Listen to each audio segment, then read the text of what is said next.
महत्त्वाची घडामोड एका समन्वयकाची गरज आहे। पंतप्रधान पदाचा चेहरा ठरवावा लागेल असं उद्धव ठाकरे यांनी म्हटलंय। हा आमचा पंतप्रधान पदाचा चेहरा हे लोकांना सांगावं लागेल असंही इंडिया आघाडीच्या बैठकीत उद्धव ठाकरे यांनी म्हटल्याची माहिती समोर येते। तर 2029च्या अनुषंगानं मार्गदर्शन उद्धव ठाकरे यांनी केलंय। भाजपचं आव्हान पेलण्यासाठी इंडिया आघाडी आणखी मजबूत करावी लागेल आणि यासाठी एका समन्वयकाची गरज असल्याचं मत उद्धव ठाकरे यांनी व्यक्त केलंय। सर्व संवैधानिक संस्था भाजपनं ताब्यात घेतल्या।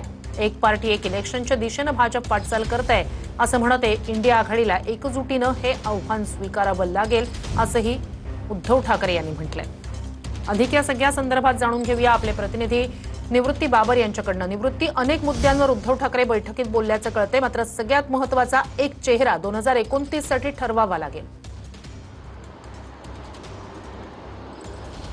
नक्कीच श्रुती, आपण पाहतोय की महाराष्ट्रामध्ये महाविकास आघाडी आणि देशामध्ये इंडिया आघाडी म्हणून सर्व विरोधातील पक्ष जे आहेत ते गेल्या 3 ते 4 वर्षापासून पुढे जाताना पाहायला मिळत आहेत। मात्र या संपूर्ण इंडिया आघाडीचा अजूनपर्यंत मुख्य चेहरा किंवा समन्वयक जो आहे तो अजूनपर्यंत निवडला गेला नाही। ह्याच मुद्द्यावरती काल उद्धव ठाकरे यांनी इंडिया आघाडीच्या बैठकीमध्ये भाष्य केलेलं आहे आणि इंडिया आघाडीला एका मजबूत अशा समन्वयकाची गरज आहे आणि जनतेमध्ये आपण एखादा विषय घेऊन जात असताना समन्वयकासोबत पंतप्रधान पदाचा चेहरा देखील आपला असावा, अशा प्रकारचं मत जे आहे ते उद्धव ठाकरे यांनी कालच्या इंडिया आघाडीच्या बैठकीमध्ये मांडलेलं आहे। काल स्वतः उद्धव ठाकरे व्हिडिओ कॉन्फरन्सिंगद्वारे मातोश्री येथून दिल्ली येथे झालेल्या बैठकीमध्ये सामील झाले होते।